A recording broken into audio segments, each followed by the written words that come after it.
hasil pengembangan aplikasi startup solusi untuk pengangguran. Dengan saya Siti Zabrina Alamanda, saya Gladys Naila, saya Raya Herudi Salansani, saya Amalia Ramadhani, saya Salina Putri Kurniawan. Memasuki pembahasan, sebelumnya kami telah memperoleh beberapa masalah di Indonesia. Dari masalah-masalah itu kami masukkannya ke dalam postel sehingga menemukan 5 permasalahan utama. Yang pertama pengangguran, yang kedua kriminalitas, yang ketiga pinjol, keempat lahan parkir, dan yang kelima golput. Dari kelima permasalahan ini kami masukkannya ke dalam APKL dan USG sehingga memperoleh satu tingkat prioritas, yaitu tingginya angka pengangguran di Indonesia khususnya di kalangan usia produktif. Next. Untuk penjelasannya, mengapa kami mengambil itu? Pengangguran dari data BPS 2024, pengangguran SMK bernilai 9,01% dan SMA 7,0% tertinggi dibandingkan diploma dan universitas. Permasalahan yang sering terjadi kepada lulusan SMA dan SMK sehingga mengalami pengangguran yaitu untuk SMK sendiri tinggi karena ketidaksesuaian kompetensi industri, kurang pengalaman magang, dan akses informasi yang terbatas. Untuk SMA sendiri, minim keterampilan teknis karena fokus akademik, banyak yang ingin bekerja namun terlambat biaya kuliah, sehingga dengan ini kami memperoleh tujuan mencari solusi melalui produk atau inovasi yang dapat membantu menurunkan pengangguran di kalangan lulusan SMK dan SMK. Baik, selanjutnya ada analisis brand Step Up. Step Up kami ini adalah aplikasi karir yang ditujukan untuk lulusan SMK dan juga SMA yang baru memasuki dunia kerja. Aplikasi ini membantu fresh graduate menemukan lowongan kerja, memahami arah karir dan terhubung dengan perusahaan melalui kolaborasi antar sekolah dan juga industri. Step Up kami ini menyediakan fitur Eduri Partner, Job Match, Career Reserve, dan banyak lagi. Untuk perusahaan kami ini namanya yaitu Step Up. Dipilih karena menggambarkan langkah awal menuju peningkatan kemampuan. Logo kami ini berwarna biru dengan gradasi dan simbol panah ke atas melambangkan kemajuan profesionalisme serta dorongan bagi lulusan untuk memulai karir secara percaya diri. Berikut itu adalah gambar kami, logo kami. Selanjutnya dalam analisis STT yaitu ditujukan bagi remaja usia 15 sampai 25 tahun terutama siswa yang lulusan SMA dan SMK di Malang yang baru lulus sedang mencari pekerjaan pertama dengan kondisi pendapatan yang masih rendah. Mereka memerlukan pekerjaan yang cepat, arahan karir, rekomendasi sesuai kemampuan, serta proses rekrutmen yang mudah. Sasaran Step Up ini mencakup lulusan SMA dan SMK yang siap bekerja, pihak sekolah seperti kepala sekolah, guru, dan guru BK, serta perusahaan yang membutuhkan tenaga kerja muda terverifikasi. Step Up menyediakan lowongan khusus fresh graduate, rekomendasi sesuai jurusan, pembuatan CV otomatis, dan pemantauan alumni dan rekrutmen cepat berbasis kompetisi. Selanjutnya di sini ada marketing mix. Marketing mix ada 4 yaitu produk, price, place, dan promotion. Yang pertama adalah produk. Di sini Step Up memberikan fitur utama yaitu yang pertama Eduri Partner, yaitu kolaborasi antara 3 pihak, lalu Smart CV yaitu pembuatan CV dengan bantuan AI, lalu Career First yaitu pengenalan perusahaan dengan 3D, Maps Hire yaitu penggolongan lokasi dengan pekerjaan, dan yang terakhir adalah Instant Hire Marketplace adalah tempat di mana perusahaan itu bisa langsung meng-hire calon pekerja dengan bantuan AI. Lalu di sini ada price, siapa-siapa saja yang harus mengeluarkan uang di Step Up. Yang pertama, otomatis adalah tim dari Step Up. Untuk biayanya itu sekitar 100 juta sampai 250 juta. Dan yang kedua adalah pengguna kategori perusahaan untuk premium di promosi lowongan, screening otomatis, dan paket keduanya itu sekitar 25.000 hingga 100.000. Tetapi untuk kategori sekolah dan siswa itu tidak dibebankan biaya sama sekali. Lalu ada place, di mana Step Up ini akan fokus pada Kota Malang. Distribusi produknya berupa aplikasi mobile dan akses pengguna ini untuk perusahaan, siswa, dan sekolah. Dan yang pasti Step Up ini juga memerlukan kemitraan dari wilayah Kota Malang. Dan yang terakhir adalah promosi.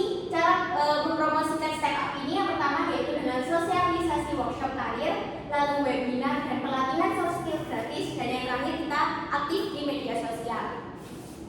Selanjutnya adalah tentang Samsung atau apa-apa saja yang keluar dari Step Up. Yang pertama adalah TAM. Di sini ketika 575.000 perusahaan itu menjadi pelanggan kita, maka jumlah rata-rata pembelian mereka adalah 100.000 sehingga kita bisa mendapatkan 57,5 miliar per tahun. Lalu ada saham di mana potensi pelanggan yang dilayani yaitu 150.000 perusahaan dengan rata-rata pembelian mereka adalah 100.000, kita bisa mendapatkan sekitar 15 miliar per tahunnya. Dan SOM yaitu market share tahun sebelumnya yaitu 1.050 perusahaan dengan nilai saham tahun sebelumnya adalah 100.000 sehingga kita bisa mendapatkan 105 juta.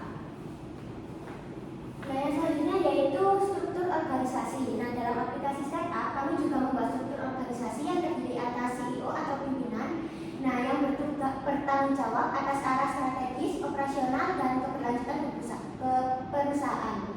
Yang kedua ada divisi keuangan, di mana bagian yang bertanggung jawab untuk mengelola seluruh aspek keuangan.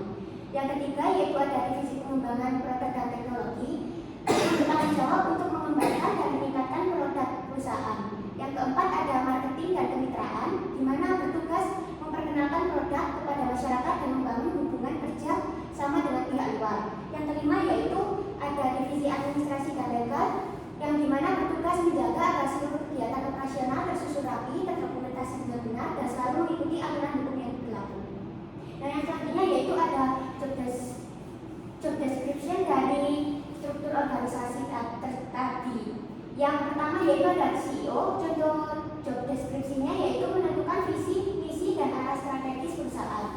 Yang kedua yaitu ada divisi keuangan, contoh job deskripsinya ada pengelolaan uang perusahaan. Yang ketiga ada divisi pengembangan produk dan teknologi, contohnya menentukan roadmap fitur aplikasi. Yang keempat ada divisi marketing dan kemitraan, contoh job deskripsinya perencanaan dan pemasaran. Yang kelima atau yang terakhir yaitu divisi administrasi dan legal, contohnya untuk divisi administrasi mengelola data pengguna, dan untuk divisi legal itu menyusun dan memeriksa dokumen hukum.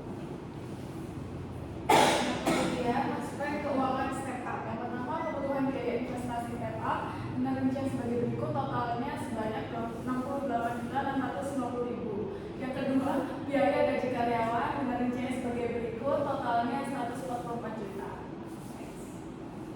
Yang ketiga biaya operasional bangunan dengan rincian sebagai berikut, totalnya 127.150.000.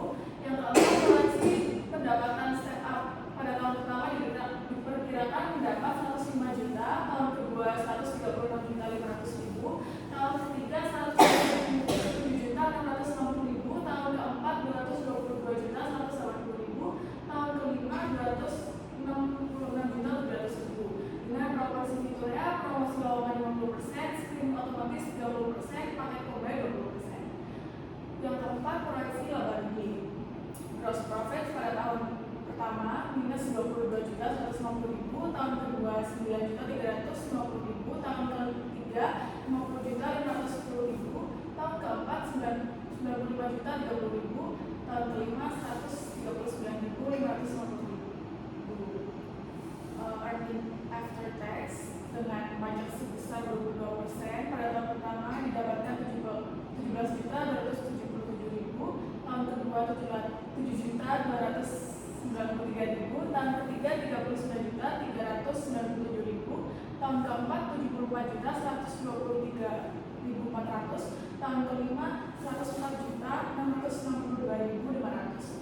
Rancangan pendanaannya kita memakai modal pribadi sebanyak 36.120.000, investornya sebanyak 15.480.000.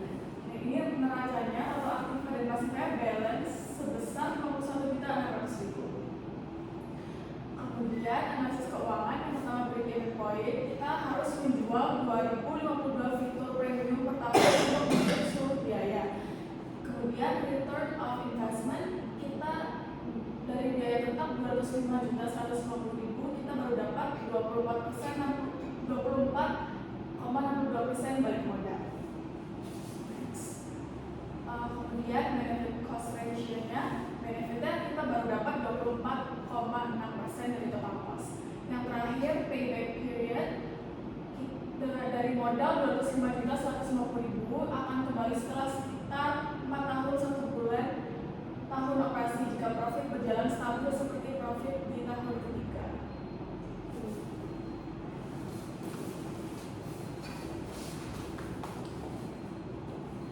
saja presentasi dari kami. Mohon maaf apabila ada kesalahan kata maupun